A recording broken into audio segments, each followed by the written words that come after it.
제7장 건축 자재 생산을 위한 극한 기술의 필요성. 다음은 플라즈마 공정의 필요성 및 이점 부분입니다. 최근 건축 자재 생산과 폐기물 처리 분야에서는 기존의 전통적인 방식으로는 더 이상 성능 향상을 기대하기 어려운 임계점에 도달했습니다. 이를 해결하기 위해 국소적으로 에너지를 집중시켜 물질의 특성을 제어하는 불평형 공정의 도입이 필수적입니다. 이미 기계 및 화학 산업에서는 플라즈마, 펄스, 고압 기술과 같은 비전통적 극한 기술이 적용되어 성과를 거두었으며, 이제는 이러한 기술적 흐름을 건축 자재 생산과 환경보호 분야로 확장하여 적용해야 하는 시점입니다. 처리 시간에 따른 온도 변화를 나타낸 그래프로 이른 표면, 이 산은 각각 깊이 0.005, 0.01, 0.05 지점의 온도 변화를 의미한다. 제어된 플라즈마 가열 기술을 사용하면 재료와 에너지 소모를 최소화하면서도 생산 효율을 극대화할 수 있습니다. 특히 플라즈마 유동을 이용한 고온 가열은 전체적인 평균 온도는 적절하게 유지하면서도 일부 고에너지 입자들이 반응에 참여하게 만드는 강한 불평형 상태를 조성합니다. 이러한 물리화학적 특성을 이용해 플라즈마 공학과 화학, 그리고 건축 재료학을 융합한 새로운 형태의 건축 자재 생산 기술을 구축할 수 있습니다. 본 연구진은 플라즈마 기술을 건축 자재에 적용하여 다음과 같은 성과를 거두었습니다. 먼저 저온 플라즈마를 이용한 제품 처리 이론을 정립하였고, 플라즈마 표면 가열 시 발생하는 이상 상태의 처리 깊이별 온도장 계산 전략을 수립했습니다. 또한 무기 수렴제를 활용해 건축 자재를 자동으로 플라즈밍하는 객체 모델을 개발했으며, 무기 물질이 용융되어 방막 형태로 이동할 때의 유체역학적 특성과 열교환 과정을 분석하여 무기 필라멘트를 효율적으로 제조하는 전기 플라즈마 공정의 기반을 마련했습니다. 다음은 플라즈마 처리 효율 및 최적화 부분입니다. 건축 자재 표면 처리에 열 플라즈마 기술을 도입한 결과 기존 가스 처리 방식보다 효율이 크게 향상되었습니다. 특히 중량 콘크리트와 벽돌의 처리 속도는 2.5배에서 3배까지 빨라졌으며, 소재 내부로 전달되는 열량을 줄여 모재의 손상을 방지할 수 있습니다. 구체적으로 처리 속도를 초당 70mm로 설정하고 평균 코팅 전압을 적용했을 때 코팅 두께 0.4mm와 박리 강도 0.9 곱하기 10의 5승 뉴턴 퍼 제곱미터라는 결과값을 얻었습니다. 플라즈마 공정이 적용되는 제품의 구조 모델이며, 1은 신규 형성층, 2는 프레임, 3은 기재를 나타낸다. 공정의 효율을 높이기 위해서는 기술적 호환성과 제품의 신뢰성, 그리고 생산성을 동시에 만족하는 최적의 조건을 찾아야 합니다.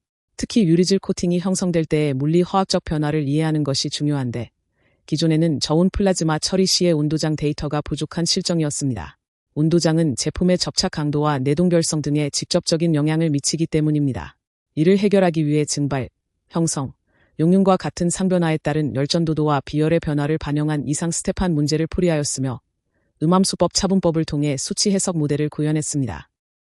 다음은 유리질 피복 형성 메커니즘 부분입니다. 실리케이트 제품의 내구성은 토버모라이트와 같은 칼슘 하이드로실리케이트 성분이 입자들을 얼마나 단단히 연결하느냐에 달려 있습니다. 하지만 온도가 973에서 1143켈빈 사이가 되면 베타칼슘 실리케이트로 변하고, 1398켈빈을 넘어서면 내구성이 더 낮은 알파 변형인 슈도올라스토나이트로 변하게 됩니다. 따라서 접착 내구성은 단순히 파괴층의 깊이뿐만 아니라 입도, 충전 상태와 같은 요인의 영향을 받습니다. 본 연구에서는 이러한 특성을 고려하여 유리 코팅이 모재에 닻을 내리듯 고정되는 앵커 고정 개념을 바탕으로 신뢰성 높은 유리질 코팅 형성 모델을 제안합니다. 플라즈마 유동을 건축 제품에 가하면 재료 성분이 용융되면서 표면에 유리질 피복이 형성됩니다. 하지만 피복층이 모재와 얼마나 단단하게 결합하느냐를 결정하는 물리화학적 과정은 매우 복잡하여 그동안 충분히 연구되지 않았습니다. 본 연구에서는 신뢰성 있는 결합을 보장하기 위한 일반화된 모델을 제안합니다. 그림 1을 보면 모델은 신규 형성층, 프레임, 그리고 모재로 구성됩니다. 여기서 프레임은 플라즈마 열의 영향을 받지 않은 재료 구조로 신규 형성층을 모재에 고정하는 역할을 하며, 이는 재료의 입도, 조성과 물리화학적 특성에 의해 결정됩니다. 용융물이 규산염 제품 기재와 반응하는 메커니즘을 보여주는 도식으로 1은 용융물, 2는 입자 충전, 3은 결합층, 4는 제품 기재이다. 플라즈마 처리 모드에 따른 코팅 두께의 상관관계를 나타내며 N, 그 값은 각각 138, 236, 324, 456이다. 다음은 RPCR 열전달 및 유동 모델 부분입니다.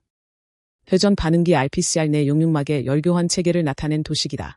오메가는 회전 각속도, QN 토탈은 총 여류속 밀도, V마크는 액체막의 최대 축방향 속도이며, TP는 연화 온도, TN과 TE크는 각각 반응기 내외부 표면 온도를 의미한다.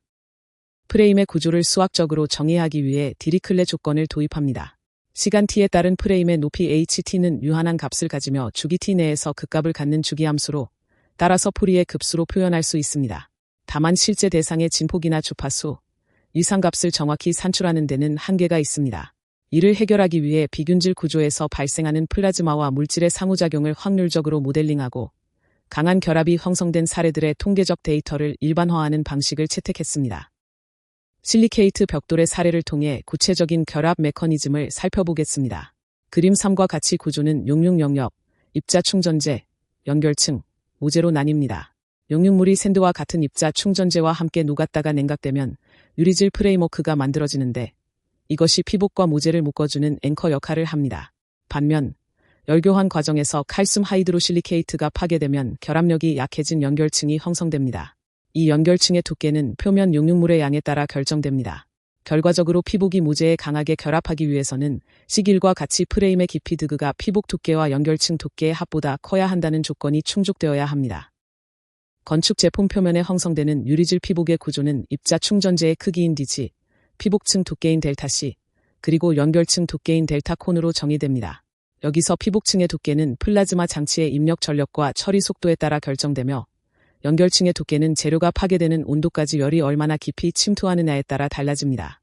특히 용융층과 파괴된 연결층의 전체 두께가 입자 충전재의 크기보다 커지게 되면 모재와의 결합 강도가 낮아지는 결과가 나타납니다. 그림 4에서는 입력 전력이 24, 36, 38, 56kW일 때 피복 두께가 어떻게 변하는지 그 상관관계를 보여줍니다. 산업 폐기물인 재와 슬래그를 광물 충전재로 전환하기 위해 설계된 플라즈마 화학 반응기의 메커니즘을 분석합니다.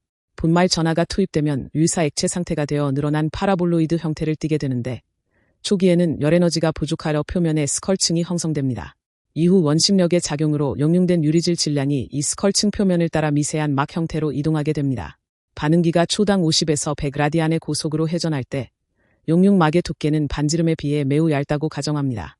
그림 5의 모델에서는 전체 여류속 QN과 스컬층의 여류속 QW, 그리고 연화 온도 TP와 반응기 내외부 온도인 TN, TX 등 열전달에 영향을 주는 주요 변수들을 함께 고려합니다. 다음은 공정 수학적 모델 및 수치 해석 부분입니다.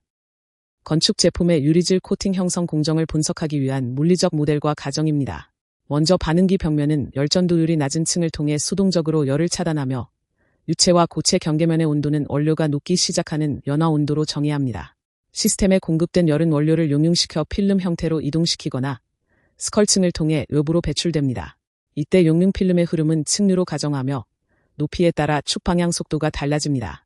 점도는 온도에 따라 변하지만 다른 열물리적 특성은 상수로 취급하며 열모세관 효과와 액체 기체 경계의 접서 능력은 계산해서 제외합니다. 이 공정의 수학적 문제는 질량, 에너지, 운동량 보존 법칙을 기반으로 합니다.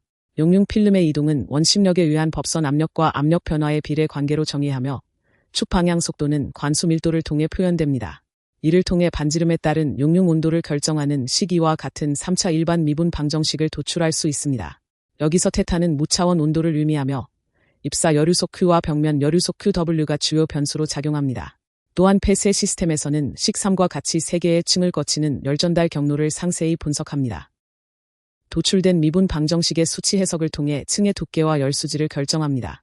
특히 누셀수의 길이 방향 변화를 살펴본 결과 열강도 수인패를 기준으로 X패 값이 5.5가 되는 지점에서 유체 필름의 흐름이 안정화되는 것을 알 수 있습니다. 안정화된 영역의 누셀수 누는 식4에 나타난 것처럼 프란틀수와 레이놀즈수, 그리고 여러 무차원 변수들의 복합적인 함수로 정의됩니다. 최종적으로 이러한 2층 벽면과 이동 필름 간의 열수지 상관관계를 분석하여 섬유 생성이 가능한 최적의 용융층 두께를 결정하게 됩니다. 유리질 피복 형성 공정을 분석하기 위해 점성 유동 필름의 열 모드를 나타내는 무차원 파라미터 A와 소모량 및 기하학적 특성을 반영한 실험적 요인 K를 도입합니다. 여기에 무차원 마찰 계수 K와 축 방향 속도의 포물선 부분에 해당하는 마찰 계수 K, 그리고 레이놀즈 수의 오메가를 함께 고려합니다. 이렇게 구축된 4차원 파라미터 공간의 상관관계는 특정 온도에서 반응기 내 평균 용융 시간을 결정하는 근거가 되며 유리질 질량이 완전히 끓어오르도록 하는 장치 파라미터를 선정하는 실험적 수정의 출발점이 됩니다. 다음은 실험적 검증 및 참고 문헌 부분입니다. 회전 반응기 벽면에서 발생하는 필름 전류 용융의 수학적 모델을 검증하기 위해 쿼츠, 디옵사이드, 현모암, 해분을 대상으로 실험을 수행했습니다. 필름 두께는 동결층 용융법으로 측정했으며 벽면에서 수직으로 나타나는 점박이 흔적을 통해 경계 조건 설정 시 접선 응력 효과가 실제함을 확인했습니다. 파이로미터로 측정한 용융 온도와 계산된 평균 질량 온도를 비교한 결과 오차가 20% 이내로 일치하여 본 모델의 기술적 파라미터 계산 적용 가능성이 확인되었습니다. 이러한 결과는 프라스마로톨 실험 장치에 적용되어 시스템의 안정성과 자동 제어 성능이 검증되었습니다. 톰스크 지역의 GRESE 해분과 카멘스크 석회석을 원료로 사용했을 때 시간당 35kg의 생산성을 보였으며 전력 70kW, 원료 유량 초당 13g, 회전 각속도 초당 400라디안의 조건에서 운전되었습니다. 용기 크기는 반경 50mm, 높이 200mm이며 외부 열전달 가열 강도는 800W/제곱미터 켈빈으로 설정되었습니다. 이 플라즈마 기술은 고온 산화물 원료를 효율적으로 사용할 수 있게 하여 유해 배출과 에너지 소모를 줄이며 초고속 반응을 통한 단일 단계 공정으로 생산 자동화를 가능하게 합니다. 건축 자재 생산에 적용되는 플라즈마 기술의 학술적 근거를 살펴봅니다. 진치 보로키틴 연구팀은 1985년부터 1990년까지 칼슘 하이드로실리케이트의 상변화와 실리케이트 재료 표면의 유리질 피복 형성 메커니즘을 집중적으로 연구했습니다. 특히 실리케이트 벽돌을 대상으로 한 열역학적 분석과 열장 계산을 통해 저온 플라즈마가 재료 표면에 미치는 영향과 이를 일반화한 공정 모델을 제시했습니다. 추가적으로 열 및 질량 전달, 재료의 물리화학적 처리, 그리고 실리케이트 제품의 구조 변환에 관한 다양한 연구들이 본 기술의 기초가 되었습니다. 수치 해석 방법론과 시멘트 화학의 기본 원리가 함께 적용되었으며 최종적으로는 플라즈마 가열을 통해 광물 필라멘트를 제조하는 러시아 특허 기술로까지 확장되었습니다.